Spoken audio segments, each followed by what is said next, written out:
Too many people take offense when they see someone flying an American flag these days, even if it's displayed on or inside their own property. People who fly the flag on their lawns in a development, people who display the flag in a window inside their condo or townhouse are often persecuted by their associations. This is blatant disrespect for the American flag and for the nation which it represents. It's a slap in the face to all those who gave their lives fighting for and under that flag. It is also a violation of the flag owner's First Amendment rights. Funny thing is how those same people who disregard those rights are among the first to defend the so-called rights of those who burned the flag. Those same American flag haters have absolutely no problem when they see a mob of Mexican students, most of them probably here illegally, or because they are anchor babies, and probably all in school and college on our dime, the taxpayer dime that is, flying Mexican flags even as they chant insulting remarks against the United States and burn or drag the American flag on the ground. Students wearing t-shirts displaying an American flag have been attacked way too often on school grounds by Mexican students. Muslims have also jumped on that bandwagon, complaining for some time that our flag, or a cross, or any other symbol of the United States and the freedoms it represents, or of Christianity, is an insult. They are perpetually insulted, these Muslims. And too many people in this country, self-hating Americans, blame America first types, agree with them. To me, that's akin to being a traitor to the United States, to the West, to all of us infidels, who, by the way, do not go about killing Muslims because of their religion. You know, if you think that your Mexican or whatever heritage and nation is far better than the USA, why the hell don't you just go live there? Why are you here where you're obviously unhappy? Let me be clear. I believe it's a good thing and it's important to have pride in your heritage. But this country has been a melting pot not because everyone who came here held on to their heritage and customs and refused to assimilate and to accept, at least to a point, the customs of this land. Rather, it's a melting pot precisely because people came here and, while never forgetting where they came from, and most of them having a special place in their hearts for their foreign place of birth, they did assimilate. They learned the ways of this new land they had come to.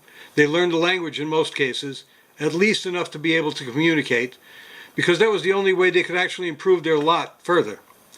That's not something limited to the United States. Go to any country in the world, and the only way you can climb the social ladder in those countries that permit such a thing, that have a social ladder, that is, mainly in Europe or Australia, and even there, mainly in the so-called Anglosphere, is to learn the language. So why is it considered by so many Americans to be disrespectful to demand immigrants accept our language and our customs? Having government documents printed in dozens of languages helps keep the people who refuse to at least learn some rudimentary English down at the bottom of the societal ladder, limiting their job opportunities and thus their chances of advancement. Keeping them poor, basically. And this squelching of opportunities is being implemented by bureaucrats in government. Bureaucrats who claim to have the best interests of all in mind, but whose actions in reality destroy or at least put a damper on those interests. And let's not forget for one moment that these multilingual documents cost the taxpayer money, money that could be better spent elsewhere. Better yet, that money could be left in the pockets of earners. They should reduce our taxes rather than wastefully spending them this way. Now, putting aside the hampering of upward mobility by the government, let's step back a bit to continue shining the light on those who come here with no intention of assimilating. Those who get here and rather than demand jobs, they demand welfare, food stamps, housing, and so on, all at the cost of the government, which, of course, means it's at the cost of the American taxpayer. Used to be immigrants came to this country to get better jobs than they could in their own country, and for that they were grateful, even if many of them still held their country of origin in high regard. Nothing wrong with that, except when they make a life here that would have been undreamed of where they came from, but then do nothing but put this country down.